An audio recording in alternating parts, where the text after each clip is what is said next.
오늘 말씀은 독수리 같이라는 제목으로 은혜를 나누겠습니다.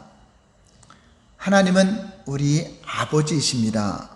하나님 아버지는 우리를 항상 눈동자같이 지키시고 보호하십니다. 하나님은 언약의 백성들을 하나님 앞에 겸손하도록 또한 강한 권능의 사명자로 세우기 위하여 독수리처럼 훈련을 시키십니다. 독수리는 본래 강한 날개를 부여받고 태어나지만 처음부터 고공을 치솟아 오르며 그 예리한 부리를 사용하는 능력이 있는 것은 아닙니다. 아슬아슬한 절벽 바위턱에 독수리의 보금자리를 만들어 놓고 새끼들이 조금씩 자라가면 보금자리를 뒤흔들고 그의 부리로 어린 새끼들을 낭떠러지로 밀어뜨립니다. 어설픈 날개짓과 비명소리에 뒤엉켜 떨어져가는 새끼들은 어느 사이에 포근한 어미의 날개 위에 자신들이 얹혀 있음을 알게 됩니다. 어미 독수리는 그들을 안전한 곳으로 밀어 올린 후 또다시 떨어뜨립니다. 이렇게 훈련을 되풀이하면 새끼 독수리들은 드디어 자립할 수 있는 한 마리의 독수리로 성장되어 가는 것입니다. 그렇게 되도록 정해 있는 독수리의 본능은 하나님께서 주신 것입니다. 하나님은 이처럼 그의 언약의 백성들을 독수리처럼 훈련시키신다는 것을 비유하여 오늘 본문 말씀을 기록하고 있는 것입니다. 때로는 언약의 백성들이 하나님의 축복 속에 평안하고 고귀하게 살아가기보다는 보금자리를 흔들기도 하고 우리가 걷고자 하는 꿈에 제동을 걸기도 하십니다. 어느 때에는 우리들의 자신감을 꺾기도 하십니다.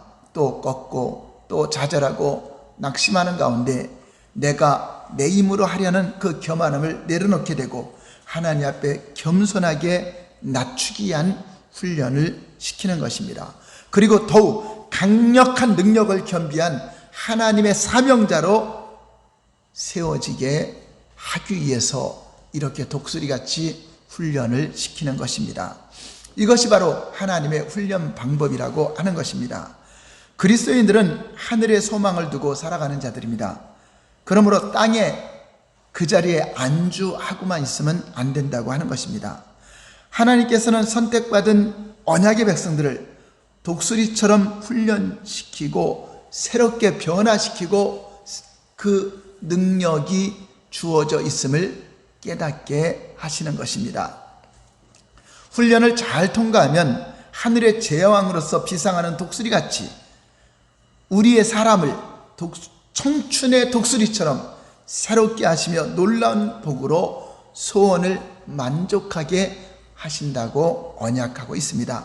시편 103편 5절에도 좋은 것으로 내 소원을 만족하게 하사 내 청춘을 독수리같이 새롭게 하시는도다 라고 말하고 있습니다. 독수리가 훈련을 통하여 새롭게 능력이 겸비되어서 하늘의 제공권을 갖는 것처럼 이와 같이 훈련을 통해서 하나님은 가장 좋은 것을 소원을 만족해 줘도 교만하지 않고 겸손하게 하나님의 사명자로 쓰임받게 되는 것입니다. 여러분, 최정의 군인은 태어나는 것이 아니라 훈련을 통해서 만들어지는 것입니다. 그리스도인은 예수를 믿음으로써 거듭나지만 하나님의 일꾼을 만들기 위해서는 훈련이 필요하다고 하는 것입니다. 그러므로 하나님이 특별하게 쓰시고자 하는 사역자들에게는 독수리 같은 훈련을 통과하게 하십니다.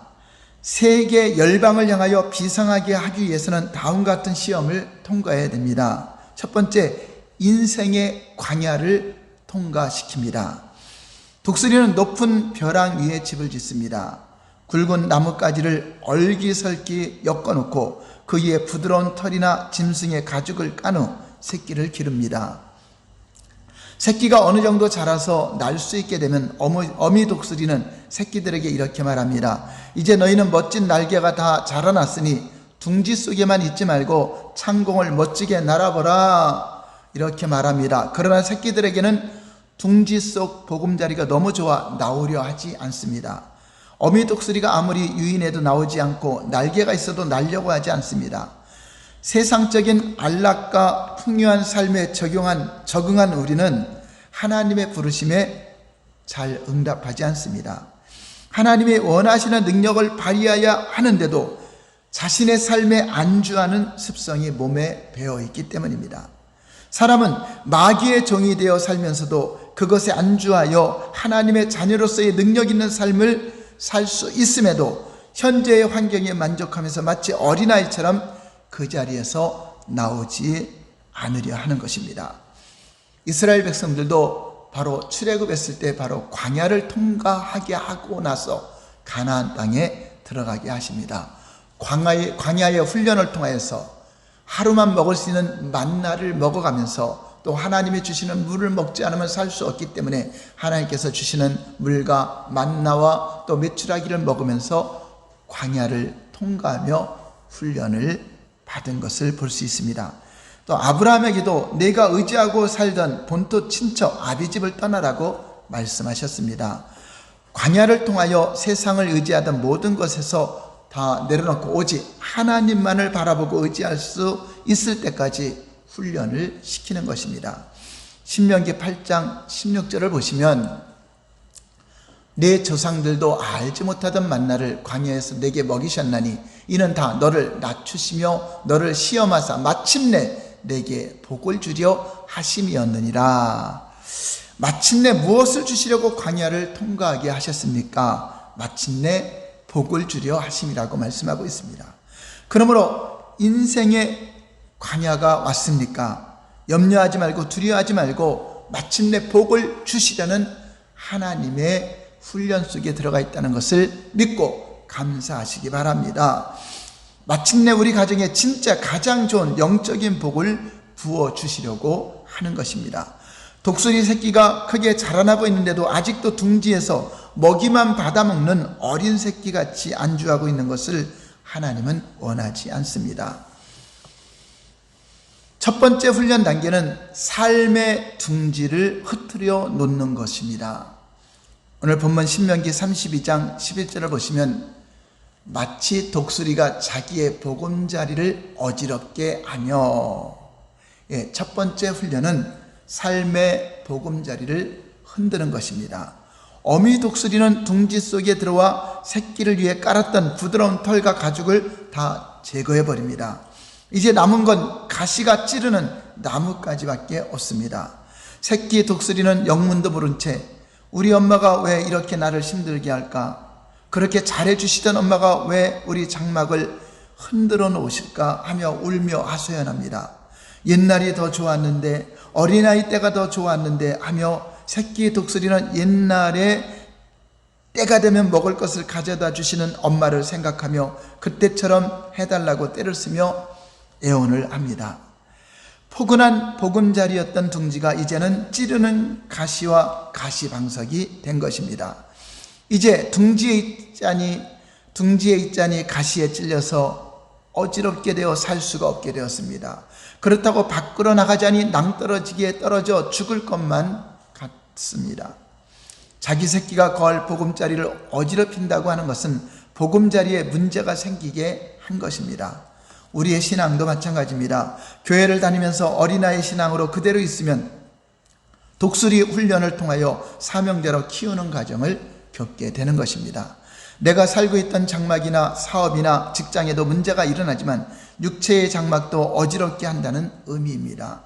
독수리 훈련을 위하여 육체의 장막을 어지럽게 하여 가시가 나오게 하는 것입니다. 신앙이 성장하지 않고 그 자리에만 있을 때 우리가 거주하고 있는 장막을 흔들어 놓게 하십니다. 내가 의지하고 있던 사업이나 직장에서 문제가 일어나기도 합니다.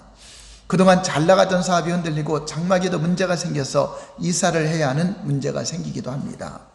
갑자기 편안하던 삶에 나를 찌르는 가시가 생겨나기 시작합니다. 갑자기 잘 되던 사업이 흔들리니 부채가 생기고 좋은 관계를 가졌던 사람들도 눈의 가시처럼 행동하게 되는 것을 보게 됩니다. 사울도 다메섹 도상에서 빛을 받아 눈을 멀게 했습니다. 그것이 그를 겸손하게 무릎 꿇고 예수님께 기도하는 사람으로 바꾸어 놓은 것입니다. 저도 평신도 사역을 하면서 교만하게 고집부리고 이렇게 하고 있는 것이 또 주님의 부르심에 내가 응답하는 것이라고 고집하며 내 주장대로 사역하며 온 힘을 쏟고 있을 때 갑자기 육체에 찌르는 가시가 생겨나기 시작했습니다. 갑자기 호흡곤란이 찾아와서 목회자가 될 때까지 10여 년을 고통스럽게 했습니다. 또 급기야 눈이 보이지 않는 현상을 3번이나 겪게 되었습니다. 때로는 목소리가 나오지 않을 때도 있었습니다. 함께 좋은 관계를 사역하던 사역자들과의 갈등도 생기기 시작했습니다. 그때서야 하나님 항복합니다. 무엇을 시키든지 순종하겠습니다라고 고백하며 주의 길을 가겠다고 결단을 하게 되었습니다. 그래서 지금의 금호 사랑교회가 탄생하게 된 것입니다. 보금자리의 훈련은 우리가 의지했던 것을 내려놓고 그 자리에 안주하지 말고 더 새로운 세계로 인도하시는 하나님께서 훈련시키는 것입니다. 겸손하게 하나님만 의지하고 하나님의 지시에 순종하도록 하기 위한 것입니다. 두 번째는 고난과 시험 중에도 하나님은 떠나지 않으시고 우리와 항상 함께하고 계십니다. 본문 신명기 32장 11절을 보시면 마치 독수리가 자기의 보금자리를 어지럽게 하며 자기의 새끼 위에 너풀거리며, 새끼가 집이 흔들리고 가시가 찌르는 고통과 훈련을 받고 있는 중에도 어미는 자기 새끼 위에 너풀거리며 보호하고 지켜보고 있다고 하는 것입니다. 우리 하나님도 우리가 어떻게 그 훈련을 통과하고 있는지 눈동자처럼 지키시고 보호하고 있는 것입니다. 베드로전서 4장 13절에서 14절을 보시면 오히려 너희가 그리스도의 고난에 참여하는 것으로 즐거워하라. 이는 그의 영광을 나타나실 때 너희로 즐거워하고 기뻐하게 하려 함이라.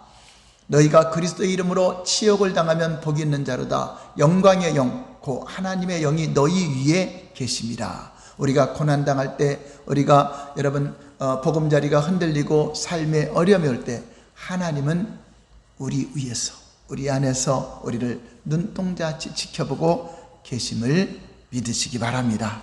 우리 주님은 우리가 가시에 찔리고 고난당하는 중에도 우리 위에 항상 함께하고 계십니다. 우리가 고난의 의미를 깨닫지 못하면 하나님을 원망하고 불평하게 됩니다.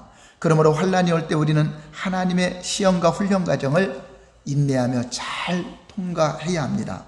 주님이 더 좋은 것을 주시려고, 나의 삶의 영역을 넓혀 주시려고 장막을 어지럽게 하신 것입니다. 비록 아직은 새끼 독수리이지만 날 수 있는 날개가 있기 때문에 그렇게 하신 것입니다.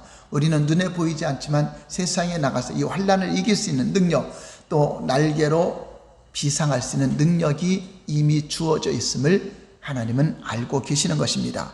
둥지 밖으로 나와야 더 큰 일을 할 수 있기 때문입니다. 저와 여러분에게도 오늘 현실의 환경을 능히 이길 수 있는 능력이 우리 안에 주어져 있기 때문에 환난을 하나님이 허락한 것입니다. 나에게도 보이지 않는 날개가 있다. 나는 하늘을 비상할 수 있는 독수리의 날개를 소유하고 있다는 믿음을 가지시기 바랍니다. 사람들은 세상의 논리대로 사는 데 익숙해져 있습니다. 그래서 조금만 필요한 능력이나 자금이 떨어지면 나는 할 수 없어요. 그러나 주님은 지금 내게 무엇을 가지고 있느냐? 아픈 몸입니다. 작은 돈 차비밖에 없습니다. 그것이면 충분하다. 그것을 나를 위해 써라. 내가 함께 하리라고 말씀하고 있는 것입니다. 우리 주님은 제자들에게 너희는 가난하라, 너희는 아파라 라고 말씀하지 않으셨습니다. 너희는 영생을 얻었다, 너희는 부유하라, 너희는 나음을 얻었다 이렇게 말씀하십니다. 더 나아가서 너희는 가난한 자에게 복음을 전파하라, 너희가 먹을 것을 주하라, 너희가 치료해줘라, 이미 다 주었다고 과거 완료형으로 말씀하고 있는 것입니다. 상황과 상관없이 우리 안에 건강도 부유함도 치유함도 생명도 이미 주어져 있음을 믿으시기 바랍니다. 여러분, 빈들에서 5,000명을 먹이실 때에 마태복음 14장 16절에 예수께서 이르시되 갈 것 없다, 너희가 먹을 것을 주라. 이미 우리 안에는 5,000명을 먹일 수 있는 능력이 주어져 있다는 것입니다. 또한 70인들에게도 누가복음 10장 9절에 보면 거기 있는 병자들을 고치고 또 말하기를 하나님의 나라가 너희에게 가까이 왔다 하라. 이미 우리 안에는 모든 병을 고치는 능력이 주어져 있다는 것입니다. 할렐루야. 아멘. 세 번째는 훈련 가운데 이급할 때 하나님이 항상 도와주십니다. 염려하지 말라는 것입니다. 오늘 본문 신명기 32장 11절을 보시면 마치 독수리가 자기의 보금자리를 어지럽게 하며 자기의 새끼 위에 너풀거리며 그의 날개를 펴서 새끼를 받으며 그의 날개 위에 그것을 엎는 것 같이 이미 독수리는 새끼를 날개에 태우고 창공을 날아 올라갑니다. 그리고 높은 창공에서 날개를 털어 새끼를 다시 떨어뜨립니다. 떨어지면서 새끼는 온 힘을 향해 날개를 퍼덕이며 나는 법을 배웁니다. 어미 독수리는 새끼 독수리가 다치지 않도록 재빨리 날아가 날개에 엎습니다. 하나님은 우리가 이급할 때 독수리 어미처럼 안전하게 우리를 보호해 주신다는 말씀입니다. 또한 어떤 대적이 위협하고 공격해도 철저하게 보호해 주심을 믿으시기 바랍니다. 시험 중에도 우리와 항상 함께 하시는 하나님께서 우리를 망하게 하지 않습니다. 죽게 하시지 않습니다. 실망하게 하시지 않습니다. 연단과 훈련을 통해서 강하게 만드시고 반드시 풍족하고 넘치는 능력의 삶을 살도록 하시기 위한 것입니다. 새끼 독수리가 낭떠러지 밑으로 푸득거리며 날려고 할 때는 어미가 가만히 보고 있다가 새끼가 벼랑 밑으로 떨어지기 직전에 쏜살같이 내려가 새끼를 어깨 위에 얹고서 다시 벼랑 위로 올라갑니다. 그리고 또다시 새끼를 내던져서 날개하고 떨어지려 하면 어깨에 얹고 올라가는 것입니다. 이것을 몇 번씩 반복하며 새끼를 훈련시킵니다. 이렇게 반복해서 시련을 당하게 하고 난간을 극복하게 함으로 말미암아 이 작은 독수리가 날짐승의 왕이 되게 하는 것입니다. 이처럼 하늘의 왕의 독수리가 된다는 것은 결코 우연히 되는 것이 아니라는 것입니다. 그렇습니다. 우리가 인생에서 승리하기를 원한다면 부단한 독수리 같은 훈련을 하나님을 통해서 할 때 잘 받으시기 바랍니다.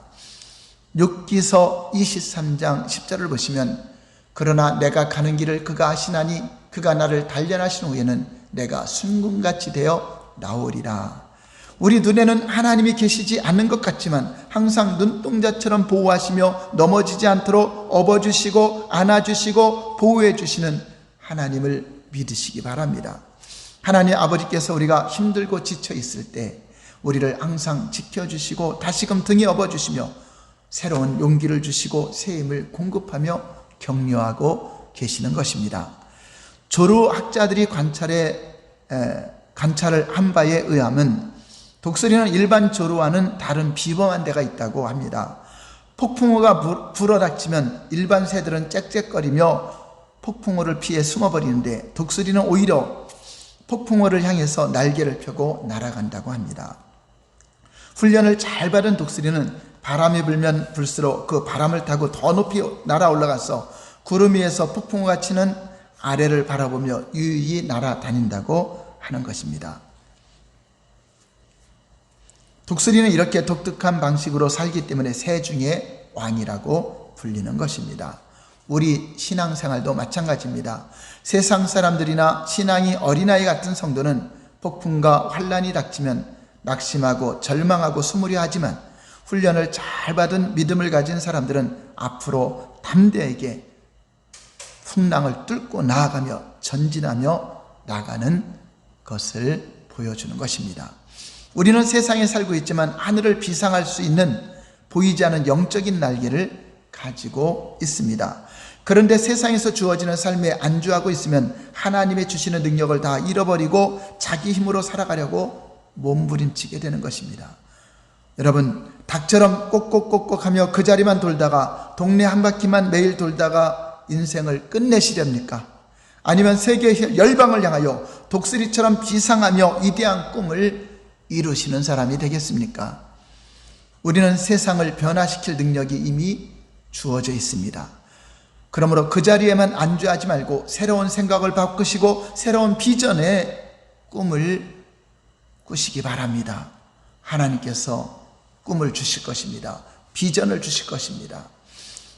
물 같은 인생만 계획하지 말고 삶의 질을 높이는 물이 변화의 포도주가 되는 꿈을 꾸시기 바랍니다. 갈릴리 총구석에서 고기만 잡다가 죽을 인생들을 예수님은 부르셔서 그들에게 세계적인 것을 꿈을 품을 수 있도록 세계적인 인물들이 되게 하셨습니다. 사도행전 1장 8절 말씀을 주셨습니다. 오직 성령이 너에게 임하시면 너희가 권능을 받고 예루살렘과 온 유대와 사마리아와 땅끝까지로 내 증인이 되리라 하시니라. 예루살렘에만 머무르려는 제자들에게 성령의 권능을 부어주시면서 세계화의 꿈을 주신 것입니다. 저와 여러분들도 성령의 권능을 이미 받았습니다. 우리는 대한민국과 세계 열방에 나가서 예수의 증인이 되어야 합니다. 지보리처럼 날지 못하는 몸만 뒤뚱거리며 집에서 교회만 왔다 갔다 하는 지보리로 지음받은 것이 아닙니다. 열방을 향하여 비상할 수 있는 능력이 우리 안에 잠재어 있음을 믿으시기 바랍니다. 우리는 태어날 때부터 마치 새로 표현하면 하늘을 높이 비상할 수 있는 독수리로 태어난 것입니다. 하늘을 나는 백조로 태어난 것을 여러분 믿으시기 바랍니다. 그런데 어릴 때부터 어미 지보리나 닭에게서 훈련을 받고 자랐기 때문에 지보리처럼 닭처럼 행동하는 것입니다. 우리는 창세전부터 왕권을 수행하는 하나님의 자녀로 왕으로서 세상에 지음받은 존재라고 하는 것입니다. 우리는 내 뜻을 위해 존재하는 것이 아니라 하나님의 뜻을 이루기 위하여 존재하고 있는 왕권을 수행하는 생명임을 잊지 말아야 합니다. 하나님은 결코 우리를 망하게 하시지 않습니다. 연단과 훈련을 통해서 더 큰 축복을 예비해 주십니다. 독수리 훈련 과정처럼 하나님이 오늘 나에게 주시는 훈련을 잘 통과하시면 진짜 하나님이 주시는 복을 받아 누리게 하신다고 약속하고 있습니다. 오늘 본문 신명기 32장 13절 14절 말씀을 보시면 언약의 말씀입니다. 여호와께서 그가 땅의 높은 곳을 타고 다니게 하시며 밭에 소산을 먹게 하시며 반석에서 꿀을 굳은 반석에서 기름을 빨게 하시며 소의 엉긴 젖과 양의 젖과 어린 양의 기름과 바산에서 난 순양과 염소와 지극히 아름다운 밀을 먹이시며 또 포도즙의 붉은 술을 마시게 하셨도다. 이렇게 훈련이 끝나고 나면 이렇게 훈련 통과한 자들에게 이러한 복을 허락해 주시는 것입니다. 땅의 높은 곳에 다닌다고 하신다고 약속하고 있습니다. 훈련을 통과한 독수리는 땅의 가장 높은 곳, 구름 위에 바람을 타고 그 위에까지 타고 다니게 하는 것입니다. 우리도 훈련을 잘 받고 통과하면 땅의 높은 곳을 다니며 성령의 바람을 타고 세계 열방을 향하여 비상하여 영향력을 주는 위대한 하나님의 사역자가 되게 하실 것입니다. 그러므로 하늘을 나는 독수리처럼 비행기 타고 세계 열방을 다니며 복음을 증거하는, 그래서 하나님의 주시는 각양 좋은 풍성한 은혜를 받아 누리는 우리 모두가 되시기를 예수님 이름으로 축원합니다. 할렐루야. 아멘. 기도하겠습니다.